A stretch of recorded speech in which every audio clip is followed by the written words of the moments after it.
Le 4 quarts politique de la semaine, l'émission hebdomadaire qui vous aide à décrypter, à analyser, à approfondir l'actualité de la semaine. Nos intervenants cette semaine, Paul-Robert Magochy, enseignant à Toronto, auteur d'un livre sur juifs et ukrainiens, Alberto Toscano, presse européenne, Aline Lebaille-Kremer, LCI, Stand with Ukraine.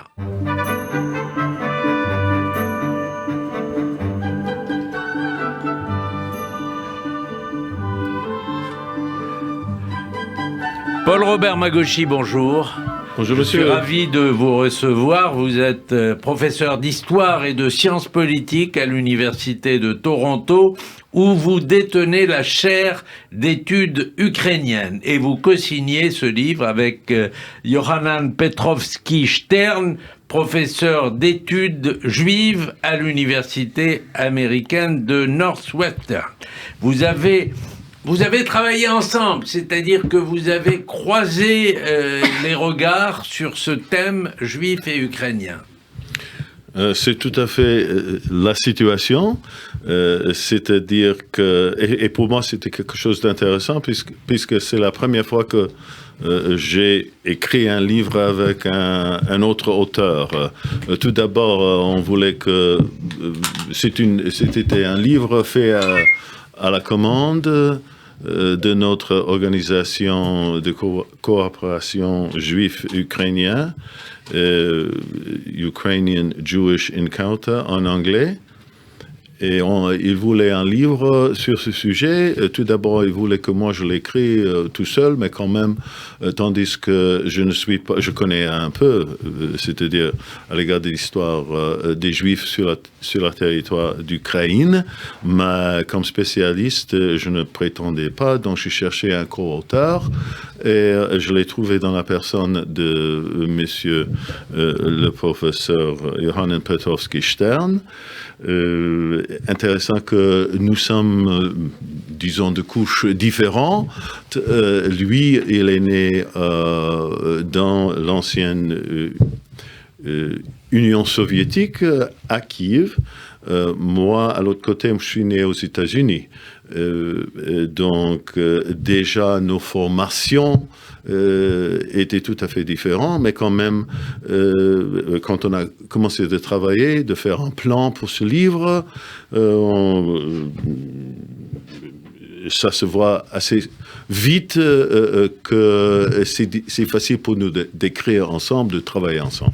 Alors, avant d'entrer dans le vif du sujet, et pour donner une idée de l'état des lieux, avant la Première Guerre mondiale, les Juifs représentaient, dites-vous, 15% de la population en terre ukrainienne. Et aujourd'hui, 0,2%, ce qui représente quand même 100 000 personnes. Il y a 100 000 Juifs aujourd'hui en Ukraine. Oui, c'est-à-dire, bon, alors peut-être je peux un peu préciser, c'est-à-dire pourcentage c'est une chose, mais pourcentage de quoi? Donc, avant la Première Guerre, ou disons dès le tout commencement de 20e siècle, il y avait à peu près 2 millions 600 juifs sur le territoire d'Ukraine présente. 2 600 000. 2 600 000. Après, disons, à la fin du XXe siècle, commencement du XXIe siècle, il y avait 80 000. Et depuis les derniers 10 ans, ce nombre tombe de nouveau. Donc, combien de Juifs sont sur le territoire de l'État ukrainien aujourd'hui? C'est presque difficile à dire. La même chose, c'est difficile à dire combien de gens en général sont sur l'Ukraine à cause de mouvements, mais surtout à cause de la guerre. Première étape et deuxième étape de la guerre. Donc, quoi? 50 000, 40 000, difficile à savoir aujourd'hui. Mais pas plus que 80 000, ça c'est certain. Alors, vous avez souhaité, c'est ça l'intérêt de votre livre, sortir des stéréotypes qui ont longtemps dominé les représentations. Et ça remonte quand même à loin pour les Juifs. Par exemple, Bogdan Chmelnytsky, qui était un pogromiste, un cosaque pogromiste. Et pour les Ukrainiens, c'est un libérateur national. C'est ça les deux approches de l'histoire, et c'est la même chose pour Babillard, auquel vous avez consacré un livre par ailleurs, ce ravin aux abords de Kiev, qui a été un lieu d'assassinat massif pour les Juifs, et ce qu'on a appelé la Shoah par balle. Pour les Ukrainiens, il n'y a pas que des Juifs qui ont été assassinés à Babillard. Alors, je prends à dessein ces deux exemples, qui ne sont pas du tout à la même période. C'est vrai, c'est-à-dire quand il s'agit des stéréotypes. Les opinions qu'un peuple a à un autre, c'est assez souvent basé sur les stéréotypes. Ces stéréotypes sont les choses les plus fortes parce qu'ils restent dans les mémoires des gens, et c'est difficile, vraiment difficile d'échanger. Mais si vous avez commencé, par exemple, avec l'exemple de Bogdan Chmelnytsky, Chmiel, le diable, on peut citer dans beaucoup de la littérature juive. Depuis longtemps, on a cité seulement, et pas seulement les historiens juifs, mais aussi des autres historiens qui s'intéressent à l'histoire de cette époque. On a cité l'œuvre de Nathan Hanover, c'est-à-dire un chroniqueur, c'est-à-dire qui fait une chronique d'histoire des Juifs dans les territoires de l'Ukraine, pas seulement de l'Ukraine, dans le territoire de la Pologne-Lituanie, qui l'Ukraine en faisait partie. Et il a toujours employé le chiffre 300 000. 300 000 victimes de Bogdan Chmelnytsky. 300 000. On sait depuis longtemps qu'il n'y avait pas 300 000 Juifs qui habitaient dans ce temps-là sur le territoire de l'Ukraine. Mais ce chiffre a resté toujours dans les mémoires des historiens et surtout dans la mémoire collective des Juifs de l'Europe centrale. Puis, alors quoi, vous voulez dire que les victimes de Bogdan Chmelnytsky n'étaient pas seulement des Juifs, qui avaient Non, je ne voulais pas dire ça. Ah. Non. Je dis que ce chroniqueur, Nathan Hanover, a dit qu'il y avait 300 morts, donc tout le reste du monde a accepté... 300 000. 300 000, tout le monde a accepté ça comme fait. Dans le XXe siècle, en Israël même, il y avait des historiens qui ont étudié les questions démographiques dans la Pologne-Lituanie et surtout ce problème. Le chiffre aujourd'hui qu'on emploie, c'est entre 17 000 et 20 000. D'accord. Une différence absolument énorme. Mais ce stéréotype reste toujours. On sait aussi que ces événements sont arrivés en 1648-49, au milieu du XVIIe siècle. On sait que vers la fin du XVIIe siècle, il y avait peut-être 100 000 Juifs qui habitaient sur le territoire d'Ukraine. Donc, s'ils ont éliminer 300 000 selon Hannover, ou même un autre chiffre. Comment c'est possible qu'à la fin du XVIIe siècle, il y avait déjà des communautés vivant en Ukraine des Juifs? Donc ça, c'est seulement un exemple. Alors, vous voulez dire qu'il y a des stéréotypes des deux côtés, c'est ça exact. que vous cherchez.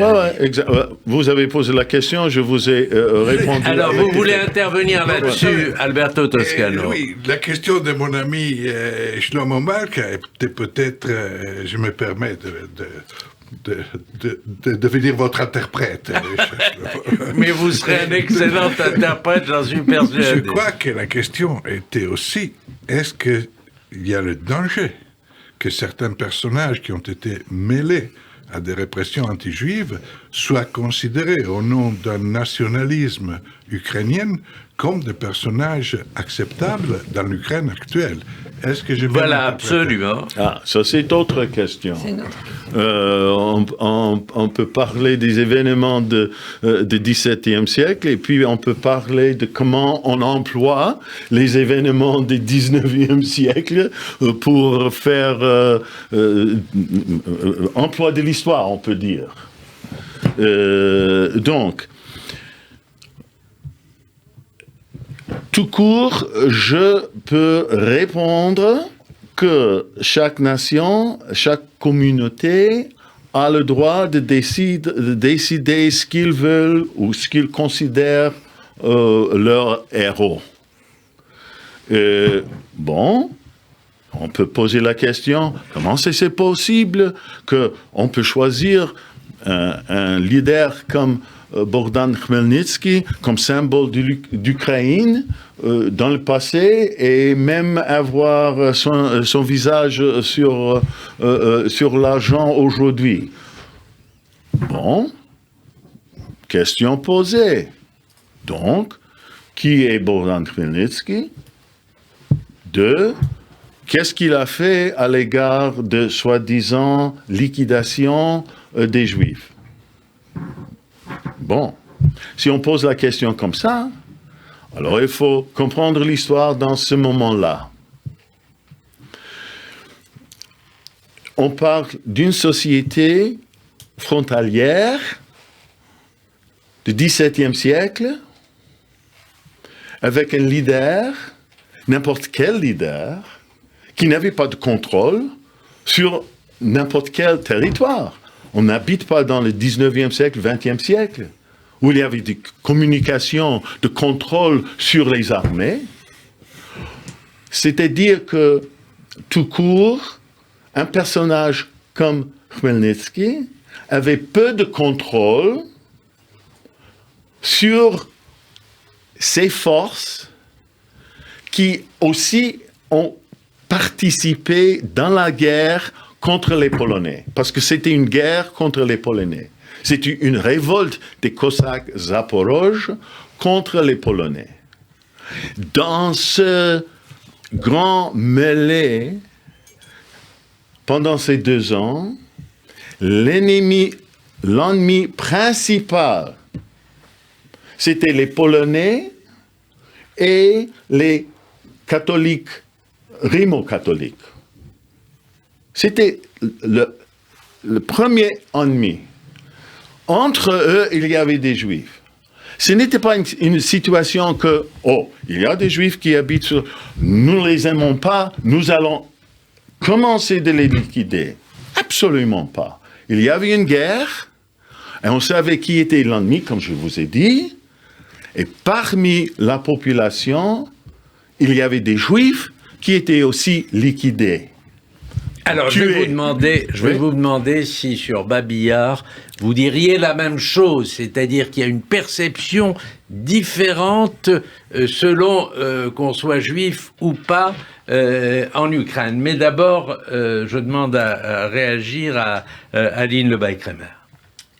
J'ai lu dans une interview que vous parliez notamment aussi de la question des stéréotypes plus importantes pour les Juifs en diaspora originaires d'Ukraine. beaucoup plus importante que les Juifs vivant en Ukraine maintenant. Et ça, très honnêtement, parce que je voyage beaucoup en Ukraine, je confirme, parce que, et en particulier depuis un an, voire depuis une dizaine d'années, depuis le Maïdan, s'il y a eu des tensions, une histoire, une chape de plomb aussi, faut rappeler. Il y a quand même eu une chape de plomb sur tous ces sujets soviétiques, sur ce travail de mémoire et d'histoire qui est ultra compliqué à traiter, qui n'est pas exempt de propagande soviétique de façon très acharnée par ailleurs. En fait, ils se sentent très, très, très ukrainiens, les Juifs ukrainiens. En tout cas, tous ceux que je rencontre et qui sont là-bas. Et je voulais donner un exemple de ce qui s'est passé ces jours-ci. C'est un article du Jérusalem Post, à la rubrique stéréotypes, qui a provoqué une sorte de buzz, notamment dans les bulles et les boucles de la communauté juive en France notamment, en tout cas c'est celle que j'ai constatée, qui titrait que la mairie de Kiev allait nommer une avenue du nom d'un dignitaire nazi, c'est-à-dire du créateur de la Waffen-SS. Donc le papier sort. C'est-à-dire le créateur de la Waffen-SS. J'ai un trou de mémoire. Oui, voilà. Bandera. Pas du tout. Encore, non, mais c'est là où c'est intéressant, parce qu'il y a toute cette histoire de nomination de rue dont se saisissent beaucoup de gens. Et là, c'était très intéressant parce que ça s'est passé en direct la semaine dernière. Donc, le Jérusalem Post titre en mettant un peu de conditionnel, mais ça se disperse dans les boucles, en disant, voilà, Zelensky nous a trahis, Kiev nous a trahis, ils vont nommer cette rue du nom de ce dignitaire nazi. Seulement, non, j'ai pas fini, parce que c'est faux. Ce qui est intéressant quand même à constater, c'est juste que c'était pas vrai. Et c'était très facile de vérifier. Il y avait à appeler la mairie de Kiev, et à constater que sur le site internet, quand on tapait le nom du fameux dignitaire nazi, je suis désolée, j'ai un trou de mémoire, mais je l'ai fait, il n'y avait rien qui sortait sur le site.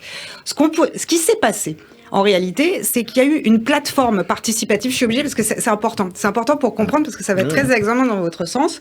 En fait, il y a eu une plateforme participative ouverte où les gens avaient le droit de donner des noms. De noms, de choix, de rues potentiellement.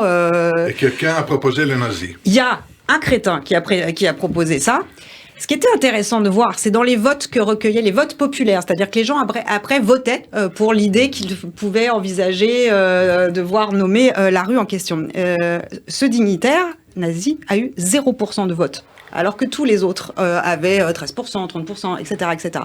C'est l'exemple parfait du stéréotype qui a d'une histoire, en fait, parce que qui est des antisémites en Ukraine, il y en a partout des antisémites. Il n'y a aucune raison qu'il n'y en ait pas un petit peu, ou des gens qui sont incultes aussi, parce qu'il y a la question de savoir aussi qui est quoi, qu'est-ce qui s'est passé, etc. Chape de plomb, pour rebondir. C'est pas du tout la même histoire. Ce n'est pas du tout la même histoire. C'était faux. Et le Jérusalem Post s'est planté parce que il y a aussi la responsabilité journalistique. C'était très facile de vérifier. Et ce genre de papier un peu au conditionnel, un peu à la porte-pièce pour parler de ce sujet témoigne de la masse de stéréotypes qui traînent d'un côté et du mal que ça peut provoquer de l'autre côté. Vous êtes une militante, Aline, sur ce sujet. Vous avez bien raison, mais je me tourne vers l'universitaire. Alors, professeur Magoshi. Si je me rappelle bien votre question, vous avez posé la question que si la situation que j'ai décrite à l'égard de l'époque de Bogdan Khmelnytsky est la même situation qu'on avait pendant la Deuxième Guerre mondiale avec Babin Yar. Pourquoi vous l'appelez Babin Yar avec un Parce que ça, c'est l'ukrainien. En ukrainien, oui, d'accord. En ukrainien, okay. Babin, en russe, c'est Babi.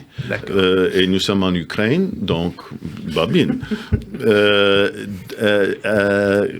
C'est-à-dire que la situation pendant la Deuxième Guerre mondiale était tout à fait différente, dans le sens que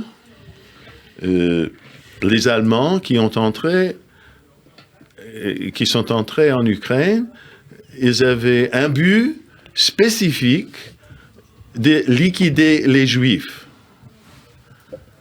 Allez-y, je vous en prie. C'est-à-dire un but spécifique de liquider les Juifs. C'était pas comme une partie d'une guerre que plusieurs couches de la population étaient des victimes. Non, spécifiquement, ils voulaient les liquider. Excusez-moi, mais il y avait des pogroms en Ukraine ou non avant la Seconde Guerre mondiale? Il y avait un quoi? Des pogroms, des massacres de Juifs. Il y en avait des épisodes de criminalité raciste en Ukraine. Il y en avait ou non? Pendant la période... Avant la Seconde Guerre mondiale. Avant la Seconde Guerre mondiale, oui, mais on a parlé seulement maintenant du XVIIe siècle et de la Deuxième Guerre mondiale. Si on veut parler des pogroms ou des attaques ou des excès, comme quelques historiens juifs parlent, sur le territoire de l'Ukraine, oui. À la fin du 19e siècle, surtout pendant la Première Guerre, ou exactement juste après la Première Guerre, il y avait des grands programmes. À ce moment-là, absolument. Comment Russie, Alors, il faut me dire d'abord où on en est, Serge, ce que vous faites, c'est que vous prenez différents épisodes. Mais il y a aussi des épisodes de cette coexistence, puisque vous appelez votre livre Jews and Ukrainians, a Millennium of Coexistence, un millénaire. Et dans ce millénaire, il y a aussi d'autres épisodes dont on va parler, notamment, vous rappelez, si on remonte au 8e siècle, cette histoire du roi Khazar, Boulan, qui, selon une légende médiévale, a convoqué les représentants des 3 religions monothéistes pour une dispute au terme de laquelle il a décrété que le judaïsme était la meilleure des religions. Et d'ailleurs, il s'est même converti dans la foulée. Alors, je voudrais qu'on parle de ça, mais on va le faire après une courte pause. Le 4 quarts politique de la semaine avec, autour de nos micros, Paul-Robert Magochy, enseignant à Toronto, auteur d'un livre sur juifs et ukrainiens, Alberto Toscano, presse européenne, Aline Lebaille-Crémer, LCI et Stand with Ukraine. Alors, Paul-Robert Magochy, on a parlé à la fois on a pris 2 exemples. Le premier, c'est Bogdan Chmelnytsky, et le deuxième, c'est Babillard. Mais, comme je l'ai rappelé, il y a d'autres stéréotypes qui sont plus positifs. Cela, par exemple, c'est cette légende de la conversion d'un roi khazar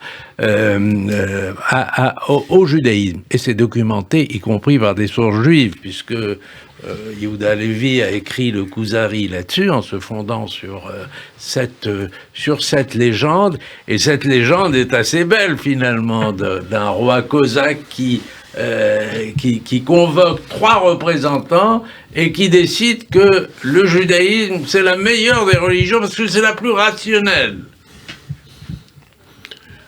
Bon. Est-ce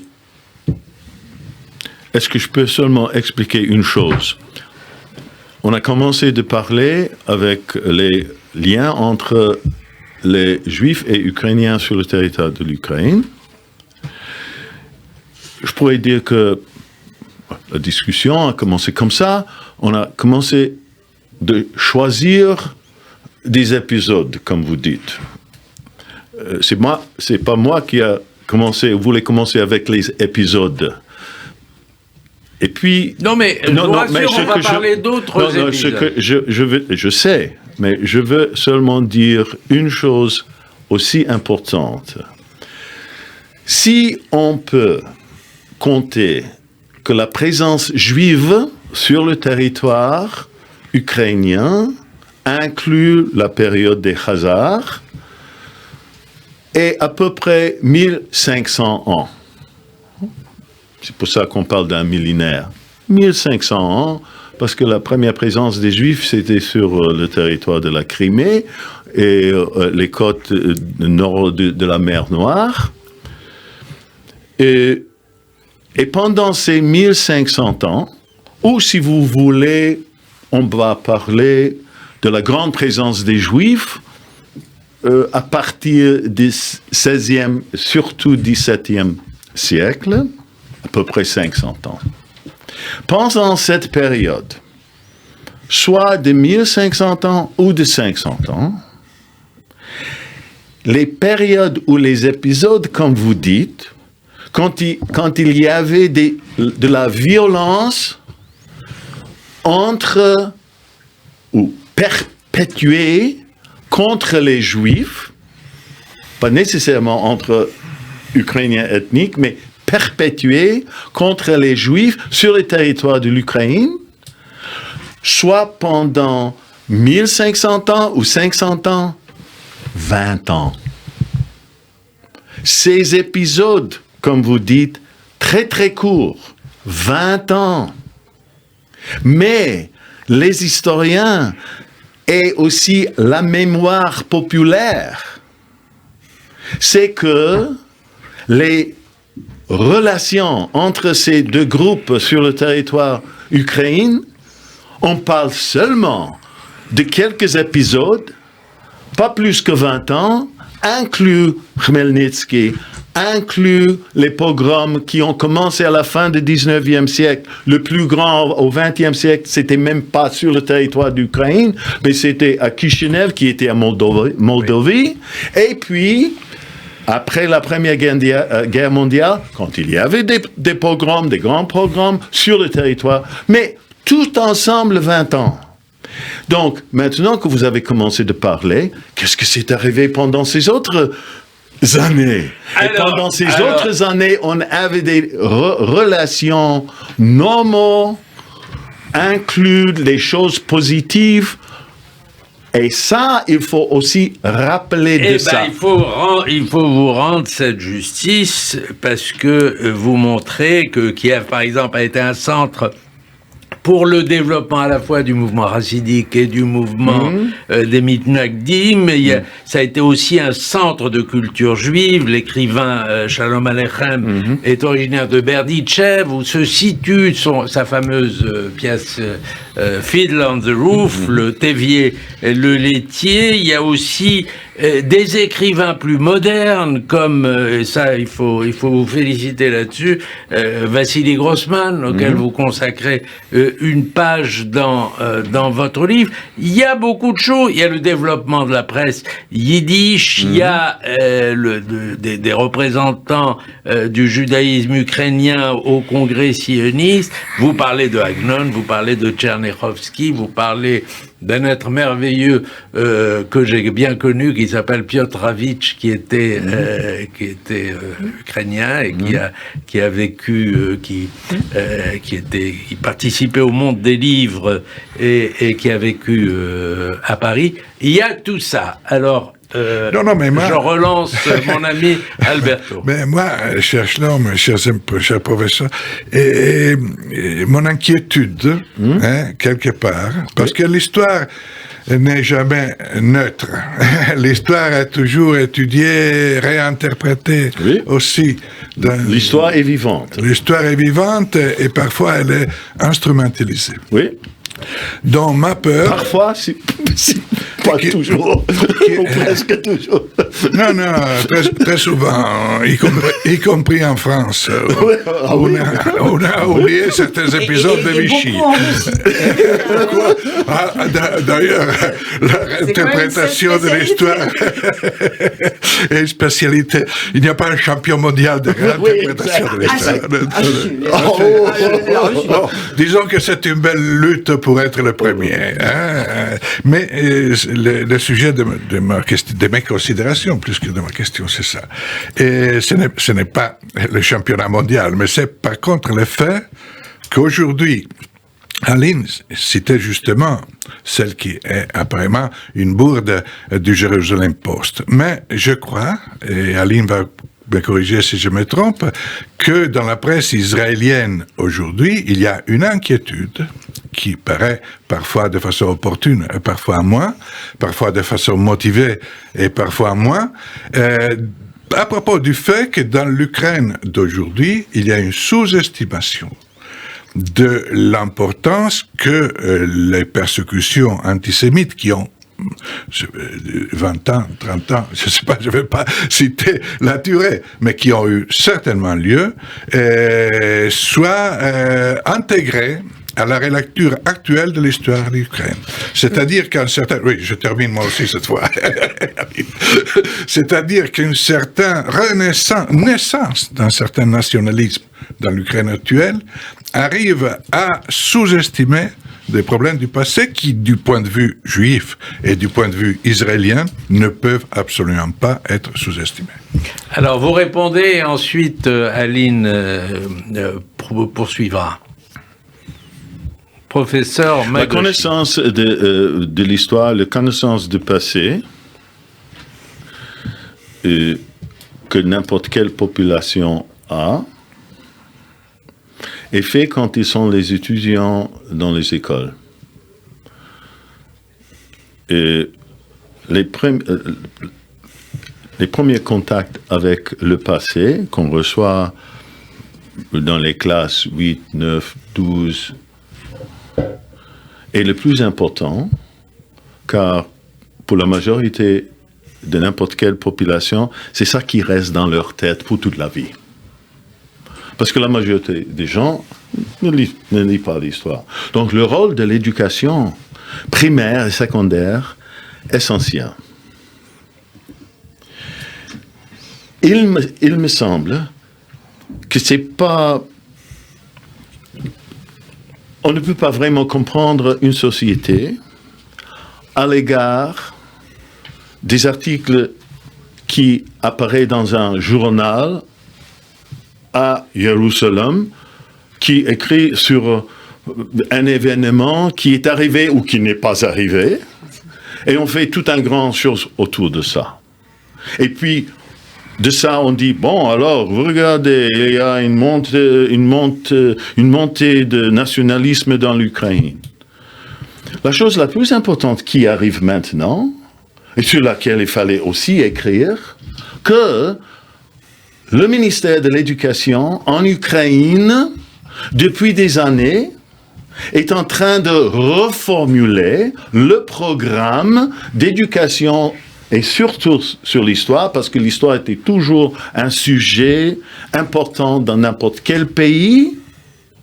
Et là, ils sont en train de reformuler les textes où il faut parler enfin de Holodomor, c'est-à-dire la mort artificielle imposée sur l'Ukraine dans les commencements des années 30, et aussi comme partie intégrale de l'éducation, le Holocauste pendant la Deuxième Guerre mondiale.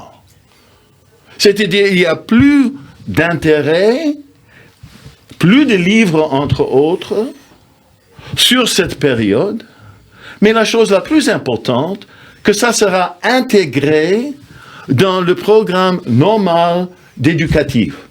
Et troisième chose, aussi le rôle de tous les peuples, de toutes les cultures qui ont habité pendant les millions, 2000 années sur le territoire ukrainien. C'est-à-dire accepter le fait que l'Ukraine est un pays européen normal, composé de plusieurs nationalités. Une de ces nationalités, c'est les Ukrainiens ethniques, mais il y a des Russes, des Polonais, des Juifs, des Tatars de Crimée, ainsi dire. Et tous ces gens font partie, toutes ces personnes sont ukrainiens, de couches différentes, mais ukrainiens. Juste comme ici en France, toute la population est française, même s'il y a des couches bretonnes ou alsaciennes ou quoi que ce soit. C'est-à-dire de construire un État civique où tous les mondes sont représentés et aussi les événements historiques, comme Holodomor et comme Holocauste. Alors, Et ça, c'est la chose la plus importante, et pas les articles dans les journaux. d'accord. J'imagine que vous avez envoyé votre livre à Zelensky. Et il ne paraît pas dans votre Sa femme livre. l'avait C'est de longtemps. Oui. Mais comment On m'a dit. mais comment se fait-il le fait que le président ukrainien aujourd'hui soit un juif et un juif qui se revendique comme tel, ça n'a pas de signification pour vous? C'est une grande signification. Pourquoi? Car quand il était choisi comme président, lui, il n'a presque jamais parlé de ces couches juives. C'est seulement pendant les dernières années, pour plusieurs raisons qui sont claires. Car cette question ne jouait pas un rôle. Il était un citoyen d'Ukraine. Pas d'hasard, il est de couche juive. Même si la population, peut-être, savait de ça, ça leur égale. C'est leur tout à fait égal.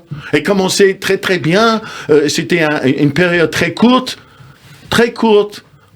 juste après qu'il était choisi, que le président élu et le premier ministre encore, tous les deux étaient juifs. En Ukraine, c'est n'importe quel pays du monde qu'il y avait deux personnages dans les premiers postes principaux d'un pays, hors Ukraine, Israël, ou Israël et Ukraine. Donc, ça, c'est l'état de la population, inclus les Juifs, en Ukraine aujourd'hui.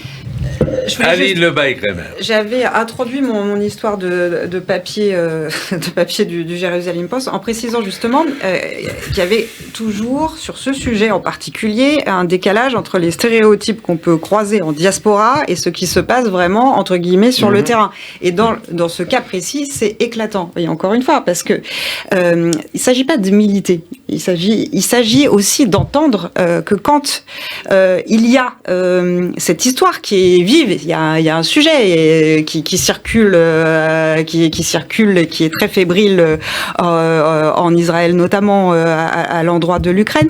Mais enfin, il faut quand même entendre à quel point aussi il faut faire attention de ne pas, mais être un relais de la propagande criminelle du Kremlin, qui a organisé quand même, construit depuis des années la représentation propulsée à coups de millions, à coups d'agents, à coups de plein de choses, que ça se finit quand même à la Cour pénale internationale avec l'émission d'un mandat d'arrêt. Enfin, attention aussi à ce qu'on dit. Je pense que c'est dangereux, en pleine guerre, de continuer à véhiculer l'idée d'une Ukraine nazie. Pourquoi? Parce que ça correspond très exactement au narratif, aux éléments de langage et à la propagande criminelle d'un régime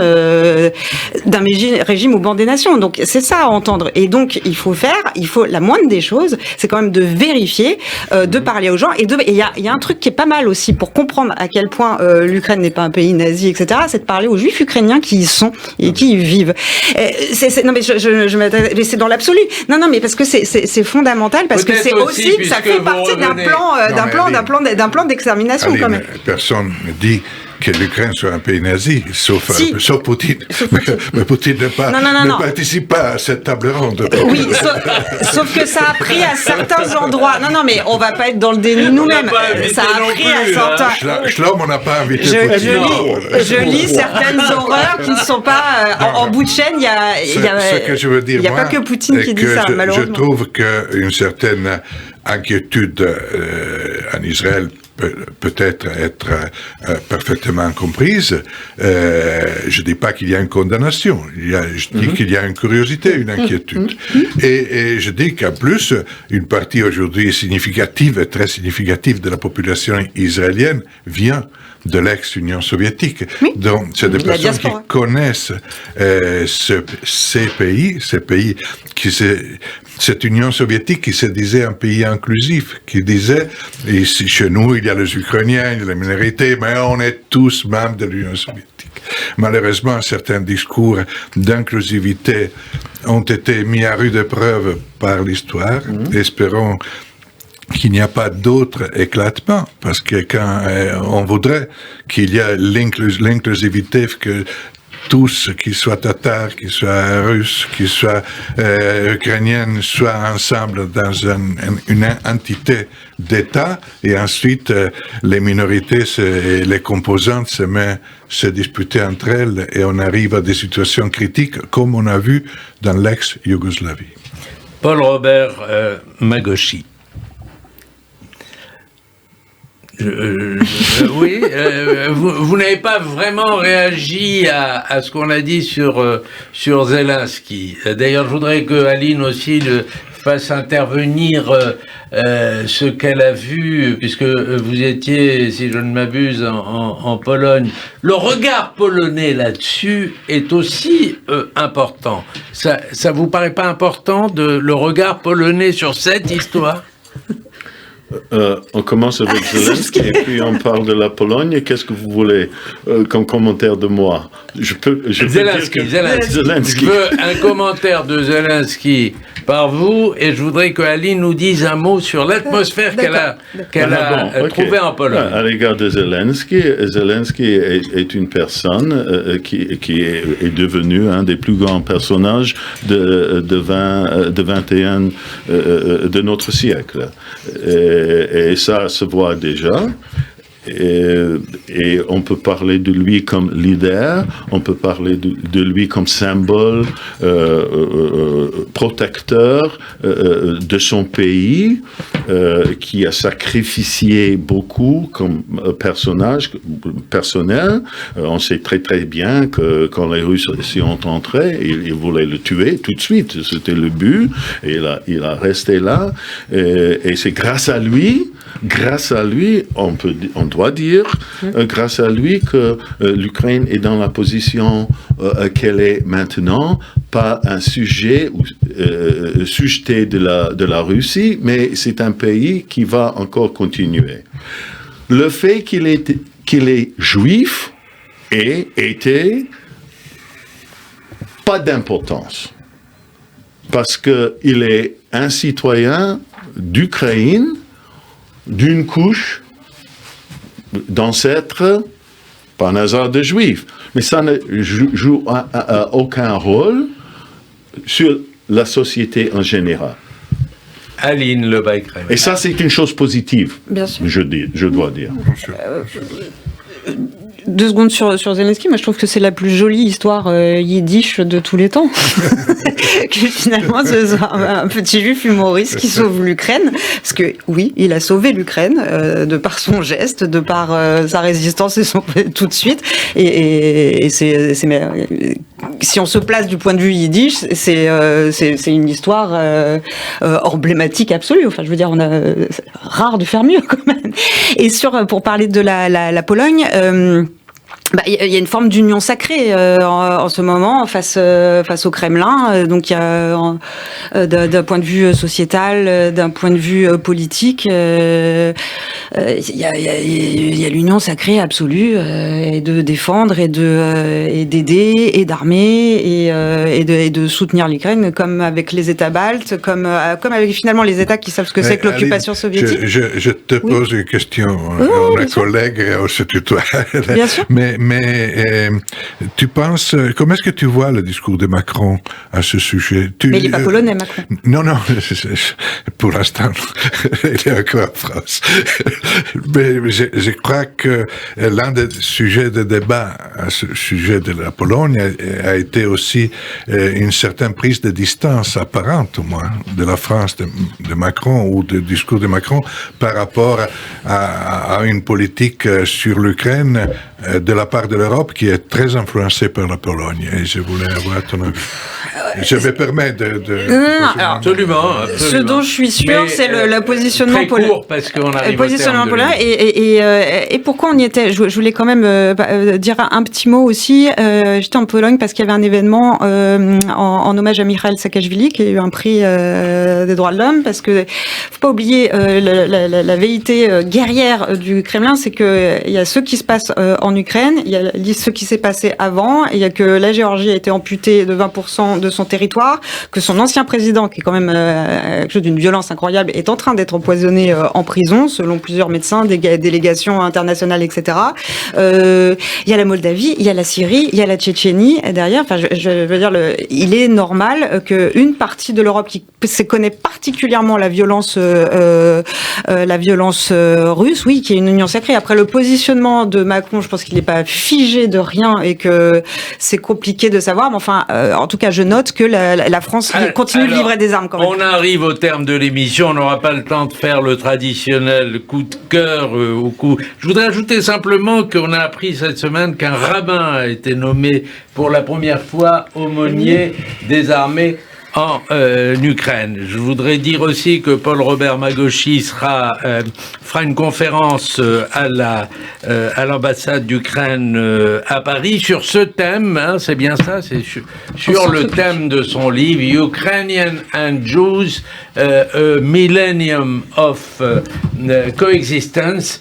Et j'espère qu'il sera traduit en français. Il y a aussi Bébin Yar, Histoire et Mémoire. J'espère aussi que ça sera traduit en français. Merci à tous les trois et bon dimanche à tous.